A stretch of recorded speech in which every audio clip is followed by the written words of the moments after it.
নমস্কার বন্ধুরা, কেমন আছেন আপনারা? আশা করি সবাই ভালো আছেন, সুস্থ আছেন। জয়ের রান্না বান্নাতে আপনাদের সবাইকে স্বাগত।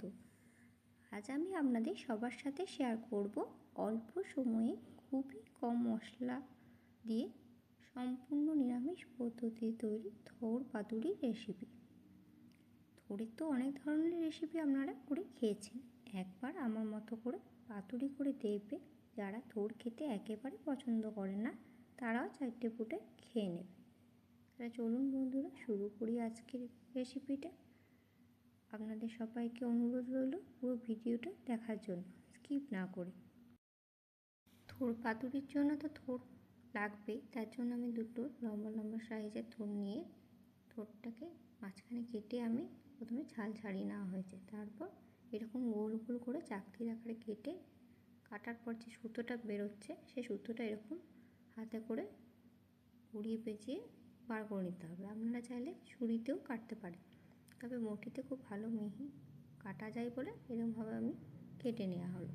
তো দেখুন কুচি কুচি করে একদম আমি থোড়গুলো কাটা হয়ে গেল। কত সুন্দর থোড়গুলো কাটা হয়ে গেছে দেখুন। এরপর আমি থোড়গুলো একটু ভাপিয়ে নেবো, সেদ্ধ করে নেব। তো একটু নুন হলুদ দিয়ে আমি চলুন আগে থোড়টাকে একটু ভাপিয়ে নিই। তো এরপর আমি কড়াইয়ে 1 চামচ মতো সর্ষের তেল দিয়ে দিলাম। তেলটা গরম হয়ে গেছে, গরম হয়ে যাওয়ার পর আমি দিলাম 1 চামচ মতো কালো জিরে তেলের মধ্যে। এটা আমি ফোড়ন হিসাবে ব্যবহার করছি। তো কালো জিরেটা একটু ভাজা ভাজা হয়ে যাওয়ার পর যে দুধটা আমি ভাপিয়ে নিয়েছিলাম, ভাপানোর পর সেটার একটা মিহি পেস্ট আমি তৈরি করে নিয়েছি। আপনারা চাইলে মিক্সিতেও পেস্ট করতে পারেন বা শিলেও থোড়টাকে বেটে নিতে পারেন। এটা থোড়টা বেটে নেওয়ার পর একটু নরম হয়ে গেছে, বা না পারলে একটু কচকচ করবে, তার জন্য আমি একটু বেটে নিয়েছি। বেটে একটা মিহি পেস্ট হয়ে গেছে, সেটা এবার এর মধ্যে দিয়ে দিলাম। তো আর একটু 1 চামচ মতো আমি চিনি দিলাম। চিনি দিলে থোড়টার টেস্টটা একটু অন্যরকম হবে।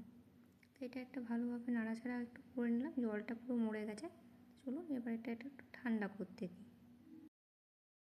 এবার একটা পাত্রে আমি পাতুড়ির জন্য যা যা লাগবে সেসব উপকরণগুলো নিয়ে নিয়েছি।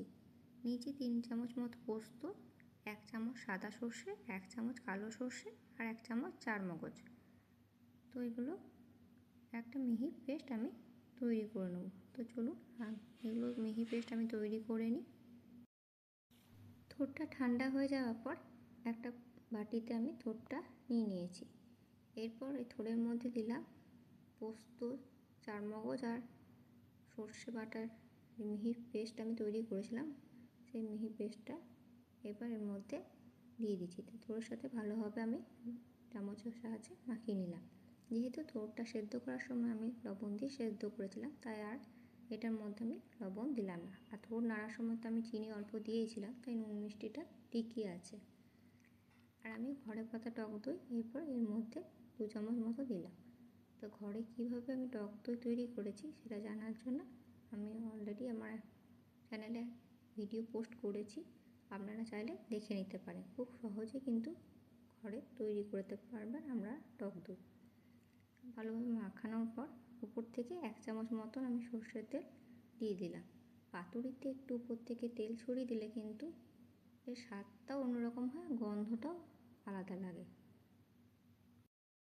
এরপর আমি সাইজ করে কেটে রাখা কলা পাতাটা আগে একটু সেঁকে নিচ্ছি। আর হ্যাঁ, থোড়ের এই পাতুড়িটা কিন্তু কলা পাতা মুড়েই আমি তৈরি করব, তাই কলা পাতাগুলো সাইজ করে কেটে নিয়ে সেগুলো আগে সেঁকে নিচ্ছি। সেঁকে নিলে কিন্তু যখনই আপনারা মুড়বেন তখন কিন্তু পাতাটা আর ফেটে যাবে না। তো ভালোভাবে সেঁকা হয়ে গেল। এরপর এই পাতার মধ্যে আমি 2 চামচ থোড় আর পোস্তর যে মিহি পেস্ট তৈরি করে রেখেছিলাম মিক্সারটা, সেটা এর মধ্যে দিয়ে দিলাম।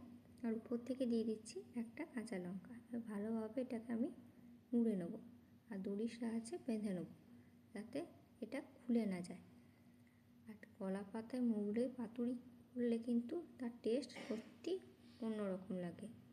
আপনারা চাইলে এমনি সর্ষে বাটা দিয়ে কড়াইয়ে নেড়েও পাতুড়িটা করতে পারেন, তবে অতি অবশ্যই কলা পাতা মুড়িয়ে করার চেষ্টা করবে, দেখবেন খেতে সত্যি অসাধারণ লাগে।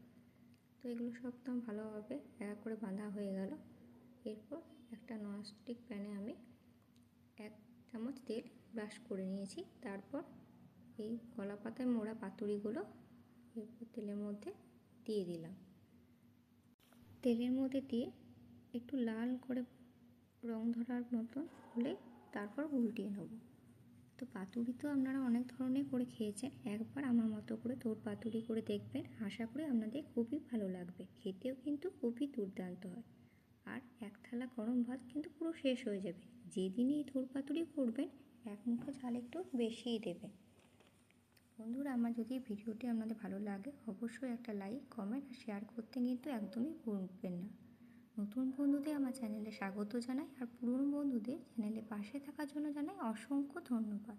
আর যারা এখনও আমার এই চ্যানেলটি সাবস্ক্রাইব করেনি তাদেরকে আমার পরিবারের সদস্য হওয়ার জন্য আমন্ত্রণ রইল। তো দেখুন অনেকটাই ভাজা ভাজা হয়ে এসেছে, এরপর আমি এটাকে উল্টিয়ে দেবো। তো দেখুন দু পিঠই আমার লাল করে ভাজা হয়ে গেছে, রং ধরে গেছে একদম। তো চলুন এটাকে এবার একটু সার্ভ করে দিই আমি। এটা হয়ে যাওয়ার পর দেখুন কেমন লাগছে কালারটা, একদম পাতুড়ি আমার রেডি।